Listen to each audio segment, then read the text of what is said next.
Well, hello, my friends, and to me, your host, Christian Watson. So, my friends, there is something very precious happening in Cuba today. Over the weekend, so many Cubans, thousands, flooded the streets and shouted to their tyrannical government, "We will have no more of your oppression. We will have no more of your diktats. We shall be free. We are tired of being destitute. We are tired of being in chains. We will transcend our current condition." That is the message that has been ringing from Cuba, going from Havana to Miami, and being reflected and refracted by the many ex-Cuban dissidents, many of whom fled from Castro's regime many, many years ago, who are now calling for a new age of Cuban freedom. That's what's going on, my friends. However, the media, largely in America, and the intelligentsia at large, either they are ignoring it in the case of AOC, Alana Presley and her compadres, and Bernie Sanders, or they are trying to couch it and justify the riots by ignoring the fact that they are motivated by anti-communist, anti-Marxist sentiment, and in fact saying that COVID-19 is the problem, or better yet, the United States embargo, which has been lifted periodically throughout the history of the island, is the cause of Cuba's economic woes and therefore the subsequent cause of the protest. In fact, the Mexican president himself refuses to acknowledge the woes of socialism and has said that the reason that Cuba is suffering so much and the reason people are angry is because of the United States embargo. Now, my friends, there are just some truths that can be disputed a posteriori through empirical understanding, through observation. So here are just a few facts to you that should put this beast of a lie, this monstrosity of a lie, which is capturing the minds and sentiments of so many people, to rest. Here's some facts. Cuba primarily has exports because it doesn't really produce anything. We'll get to this in a moment. Sugar, my friends, is the main export from Cuba. There are many others, but sugar is the main export. So tourism is also a very, very, very big driver. So Cuba trades with China, Spain, Canada, Mexico, Brazil, and the Netherlands. And Cuba has basically couched in its economy and driven its economy so much through aligning with Venezuela. Now, Venezuela is suffering right now, and so of course Cuba's having some trouble as well. The point is this: Cuba brings a lot of stuff in, and the few things that it puts out, again, has very limited quantities of.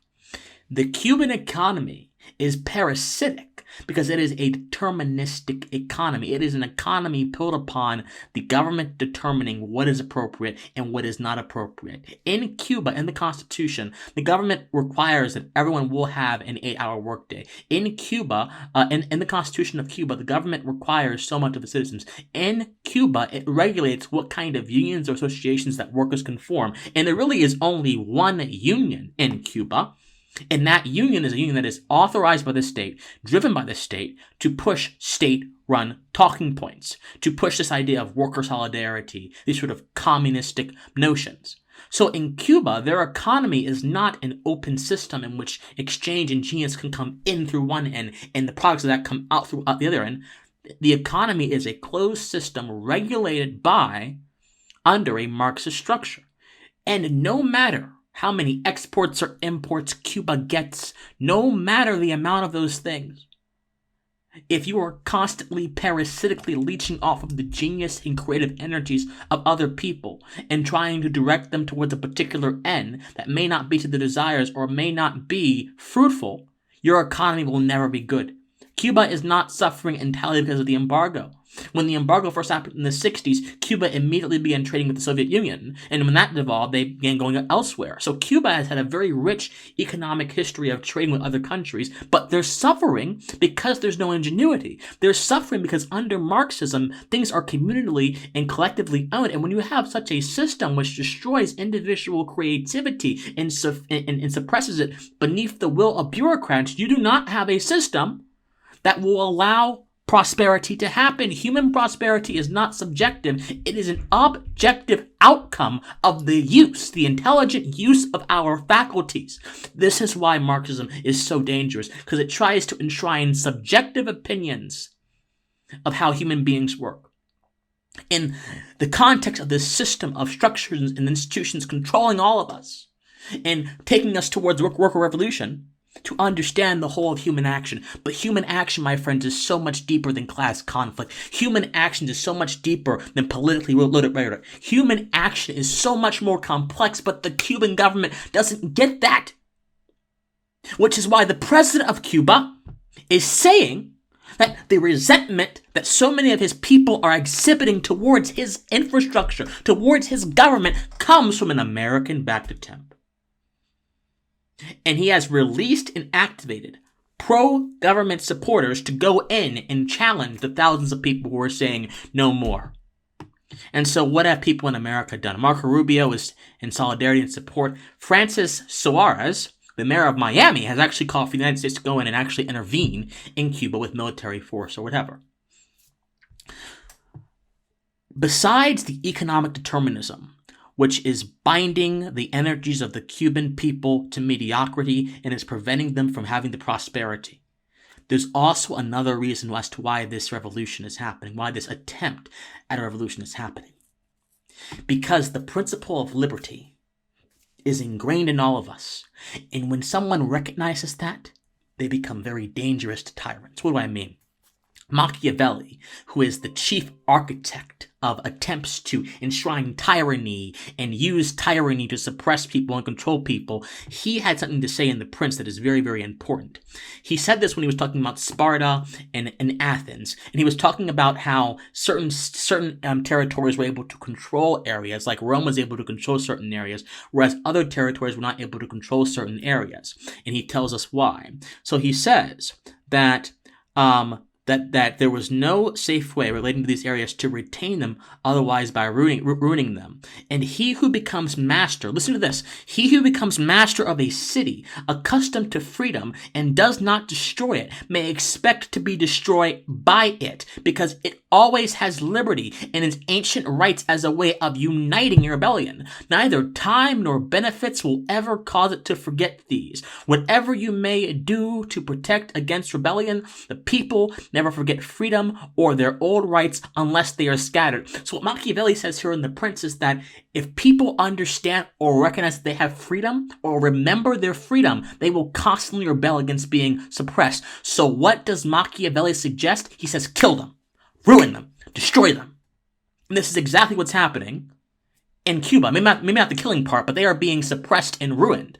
Right now, Havana is under military lockdown. There are troops with guns preventing people from protesting. Over 100 protesters have been locked up by the president of Cuba to maintain his dictatorship. The internet has been shut down several times. There are blackouts around the country because the state-run internet does not want people to be able to transmit certain messages across the cyberspace. And guess what? The president of Cuba also said that this is a attempt by the United States to intervene in Cuba's domestic affairs through internet, through social media, and therefore they're targeting that. Any structure that lets the energy of the Cuban people escape the strangulation that they're experiencing, the Cuban government is trying to suppress so dearly. But guess what? I got news for you people in Cuba. I got news for everyone in Miami who is marching. I got news for you guys. Unlike what Machiavelli thought. You see, Machiavelli's problem is that Machiavelli believed that freedom was a political condition, and that if people remembered their freedom, they would get mad. But what Machiavelli didn't understand is that freedom is not merely a political condition. Freedom may become a political condition in the process, but freedom is actually an ontological, natural condition. We are all naturally free. This was the truth that the American Revolution was predicated upon. So since we are all naturally free, people don't have to have had freedom in their society to understand or remember freedom. People just need to understand themselves and who they are before they can take up that mantle of freedom and use it to shatter chains.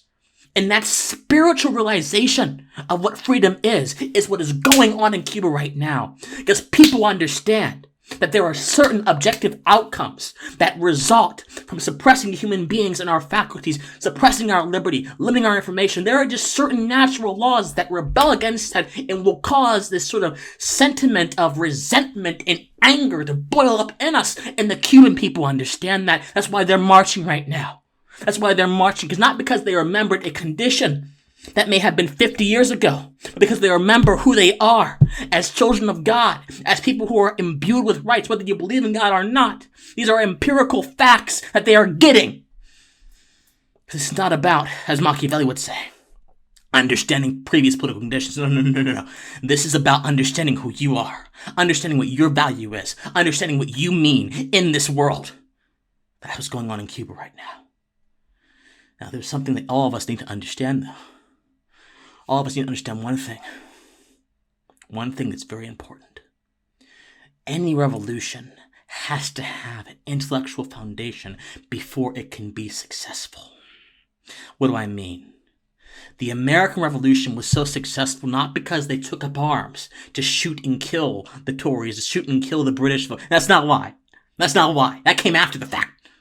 The American Revolution was so successful because there was an intellectual foundation that uprooted the foundation of the divine right of kings, of monarchical despotism. And that foundation is found in the letters of a Pennsylvania farmer, John Dickinson, Common Sense, Thomas Paine.